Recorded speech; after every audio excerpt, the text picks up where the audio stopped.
চতুর্দিকে ফিতনার যে ভয়াবহ অন্ধকার, যে ফিতনায় আমরা হারিয়ে যাচ্ছি, যে ফিতনায় আমাদের অস্তিত্ব বিলীন হওয়া উপক্রম, ঠিক এরকম সময়ে যদি আমরা ঈমানের উপর অটল থাকতে পারি, তার বৈশিষ্ট্যটা কি, তার লাভটা কি? সুবহানাল্লাহ। তিরমিজি বর্ণিত আরেকটি হাদিসে নবী করিম সাল্লাল্লাহু আলাইহি ওয়াসাল্লাম বলেছেন, এমন একটা সময় আসবে যখন ঈমানের উপরে অটল থাকাটা জ্বলন্ত কয়লা, আগুনের কয়লা হাতে রাখার চাইতে কঠিন হবে বা হাতে রাখার মতো হবে। নবীজি বলেছেন, সেই সময় সবর করাটা, ঈমানের উপরে টিকে থাকাটা, সমাজের সবাই একটা স্রোতে দৌড়ায়, তার বিপরীতে দৌড়ানো সহজ বিষয় নয়।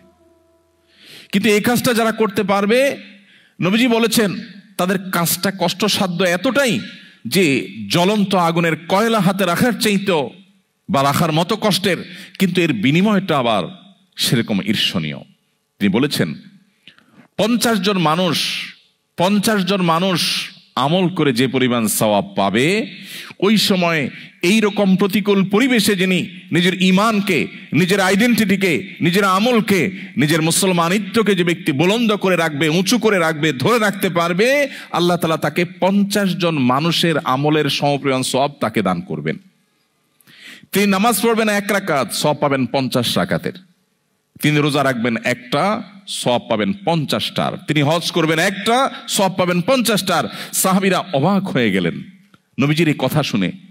তখন তো সেরকম কোনো পরিবেশ ছিল না, ঈমানের জন্য অনুকূল পরিবেশ ছিল মদিনাতে। নবী করিম সাল্লাল্লাহু আলাইহি ওয়াসাল্লাম এই কথা শুনে তারা জিজ্ঞাসা করলেন, হে আল্লাহর রাসূল, আপনি যে বলছেন তখনকার মানুষেরা প্রতিকূল পরিবেশে ঈমানের উপরে টিকে থাকতে পারলে একজনে 50 জনের সওয়াব পাবে, সেই 50 জন কি আমাদের 50 জন নাকি তাদের সময়ের 50 জন? নবীজি তখন বলেছেন, আরে না, তাদের সময়ের না, তোমাদের মতো 50 জনের সওয়াব তারা পাবে। আল্লাহু আকবার। সাহাবায়ে কেরামের যে মর্যাদা, সেটা নতুন করে বলার অপেক্ষা রাখে না। কিন্তু প্রতিকূল পরিবেশে নিজের ঈমানকে, মুসলিম আইডেন্টিটিকে যদি কেউ উঁচু করে সেটাকে নিরাপদ রাখতে পারে, তার আঁচলকে বাঁচাবার জন্য সে যদি সংগ্রাম করে টিকে থাকতে পারে, জ্বলন্ত কয়লা হাতে রাখার মতো এই কঠিন কাজটি যদি সে করতে পারে, নবীজি সাল্লাল্লাহু আলাইহি সাল্লামের হাদিসের এই ভবিষ্যৎবাণীর আলোকে এই সুসংবাদ সে পাবে। আল্লাহ তাআলা আমাদের সবাইকে শক্তিশালী ঈমানের অধিকারী হওয়ার মধ্য দিয়ে এই প্রতিকূল পরিবেশে আমাদের ঈমানকে, আমাদের আইডেন্টিটিকে, আমাদের ইসলামকে আল্লাহ তাআলা সেফ এবং নিরাপদ রাখার তৌফিক দান করুন। সময়ত ভাইরা, এই জন্য আমাদেরকে ঈমান নবায়ন করতে হবে। এই যে আমরা আজকে এখানে এসেছি, এটা আমাদের পার্ট অফ ঈমান নবায়ন, এটা আমাদের ঈমান রিনিউ করার একটা পার্ট।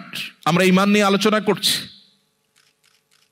সাহাবায়ে কেরাম রিদওয়ানুল্লাহি তাআলা আজমাইন তারা বলতেন, ইজলিস বিনা নুমিনু সাহাতান, আসো একটু বসো, একটু ঈমান নিয়ে কথা বলি। আজ আমরা কত গল্প, কত আড্ডা দিই, কত মজলিস আমাদের হয়, কিন্তু আমরা ঈমান নিয়ে কথা বলি না।